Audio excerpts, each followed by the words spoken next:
everybody? Chasta and Huey here at Aftershock Festival for 107.7 The Bone. Freaking legendary! Oh my God, Mike Portnoy, Dream Theater. What?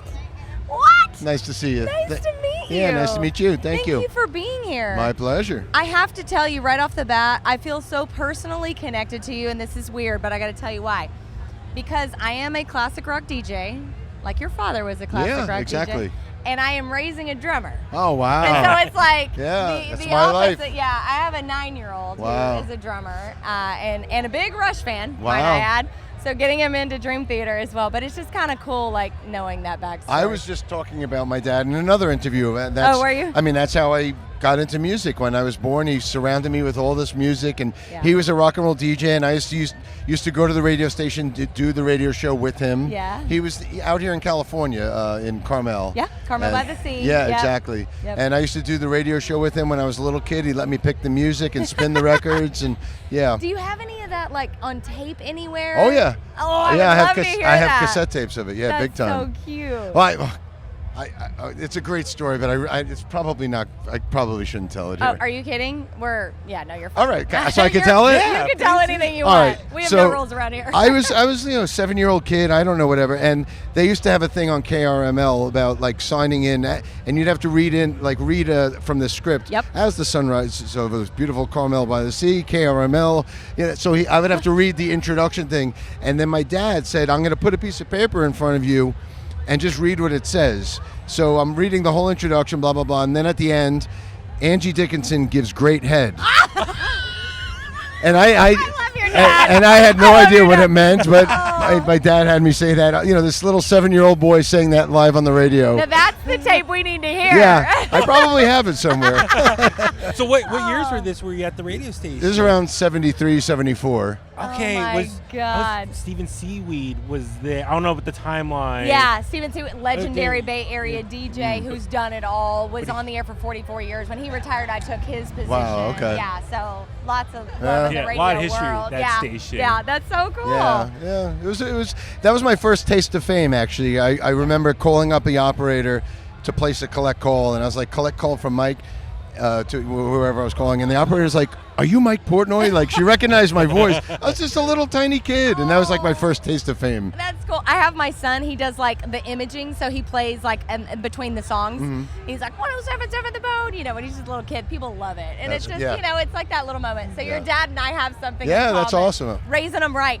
Do you, with that notion, do you feel like that's a major reason why you do what you do today is because your dad started you in that way? Absolutely. I mean, from the minute I was born, he surrounded me with the Beatles and the Who and the Stones and Zeppelin and Bowie and all that stuff. I mean, I grew up on that from day one, literally day one. Yeah. So, I was always an obsessive rock and roll music fan. From the get-go. Yeah. I love it. Are you able, when you're at a festival like this, because I was just thinking, you might be hands down the best drummer today. No question. There's some amazing drummers today. There's Paul Bostaff here with Kerry King Band, Yep. obviously Slayer, his history. I'm trying to think anyone else, but I think you might be the most decorated person today. Maybe decorated, perhaps. I mean, in terms of like awards and things like that, but I don't put too much weight in that. Every drummer here today is a hero of mine. And there's so much inspiration. Really, the lineup today is incredible. There's so many amazing bands and musicians and drummers. I love how humble you are. That's beautiful. I'm married to a drummer. I'm just a fan. Raising a drummer. Drums are, my husband owns a music center. Like, rock is all we do. And I'm a DJ, so music is all we do. Rock is all we do. And your weapon behind the door. I have these giant drumsticks that are maybe 5 or 6 feet tall, and that's the weapon in case anybody comes in. Yeah. You could beat Like a somebody over baseball the head with it. wrap it with some barbed wire. Yeah, exactly. So your original influences, Ringo Starr, I believe Charlie Watts as well. I don't want to speak for you. Keith Moon and John Bonham were big ones. Sure. Yeah. And then of course Neil Peart, where you really he was that. the biggest for me. But then you got to befriend him later, much later. Well, he befriended me. Let's get it straight. No, I'm saying that with respect. I mean, no, I'm kidding. He allowed me into his circle. Right, for me it was an honor. Person. Oh yeah, for me it was an honor to be, somebody that he allowed into his inner circle because he was so private. Sure. But yeah, I mean, to be able to get to know him was one of the greatest honors of my life and career, for sure. Yeah, I could only imagine. Yeah. That would be a geek out moment. Yeah. But you don't want to be too geeky because you don't want to be like... Well, it worked out good because the first time I met him, Rhythm Magazine in the UK gave me my own issues. They said, okay, you're the guest editor for this issue. You could control it, and you could interview...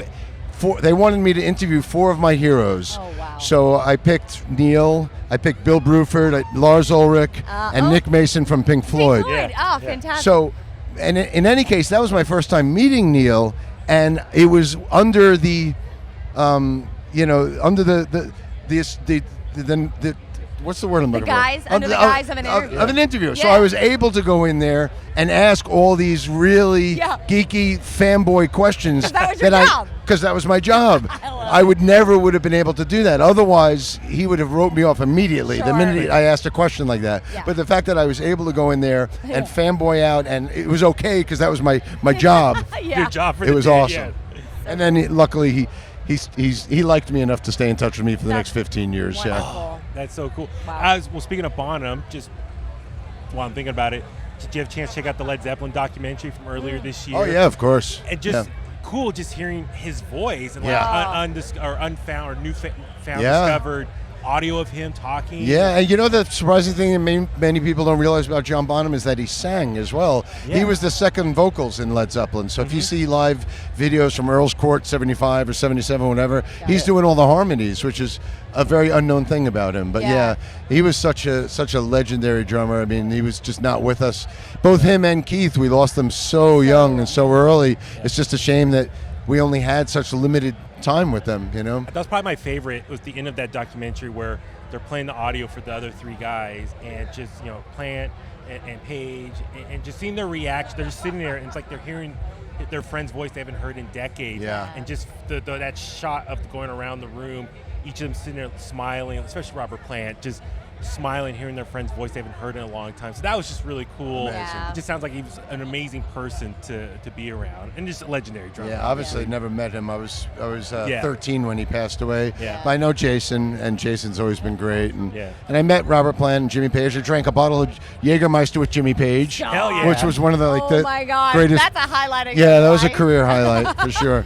Is he just as ethereal and wonderful? He was so cool. Yeah. We did a show together back in the mid-'90s, a festival together, and he was walking past our dressing room, and I was in there, and I was drinking a bottle of Jäger, and I guess he wanted, hey, what's that, mate? Wanted to come in and have a drink. Oh, come on in. He ended up sitting with me for an hour, drinking the whole bottle with me, and just bullshitting. And wow. We had just put out a Change of Seasons EP back at that point, and we did a Zeppelin medley on it. Yeah. We did a little bit of Achilles' Last Stand and a few other songs, and it was. That's incredible. It was an amazing experience. How does your spirit feel being back in Dream Theater, where you belong? You had 13 years away, and now a couple years back in. How are you feeling? Well, like you said, it's where I belong. It's for me, it's more than just rejoining a band. It's kind of coming home to family. Sure. We started this band when we were in college, the teenagers, and lived a few lifetimes together. All met our wives at the same time, all had our kids at the same time. Yeah. Lost our parents and loved ones, and have gone through, so many life experiences over the last 40 years. So, to me, it was more than just rejoining a band. It was definitely like coming home, and it feels like everything. It feels like everything is right in the world again. It's such a great thing to see. Yeah, thank you. Yeah. I'm curious, what's it like playing your guitars? He's a god. You ever see those videos on YouTube of the voiceover of John Petrucci? He's like, but these strings take the heat of the sun. What's his thoughts on those videos? Oh, he loves them. He laughs at them. Yeah. Okay. And when yourself, though, you've done the video of you playing the Slayer on the Hello Kitty drum set. It's the best. Whose idea was that? That was Loudwire. Loudwire arranged that. Was their idea? Yeah, I just showed up and they had that little Hello Kitty kit there, and then the video blew up and went so viral they had me back to play on a Pokemon kit after that. And then I started doing Hello Kitty guitars. I think Zakk Wylde did one and Bumblefoot did one. So Gary Holt did one of those. Oh yeah, too. okay. Yeah. Yeah, that was a Loudwire thing, but those videos are fun. How do those play? I can't imagine that they play very well. Well, I thought you were gonna break it. I know, yeah. After that first video I did blew up, I ended up taking a Hello Kitty kit with me on tour with the Winery Dogs. Yes. And during my drum solo, I'd come out front with the Hello Kitty kit and do part of my solo on that. Oh my God! I do want to ask about your son. He's in Tala and also Code Orange.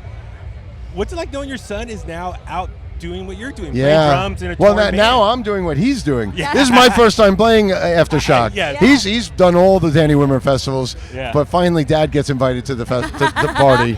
But no, I couldn't be prouder. Max is such a talent. He's obviously an amazing drummer, but he's also an amazing bass player. He's playing bass in Tala now. He switched to bass.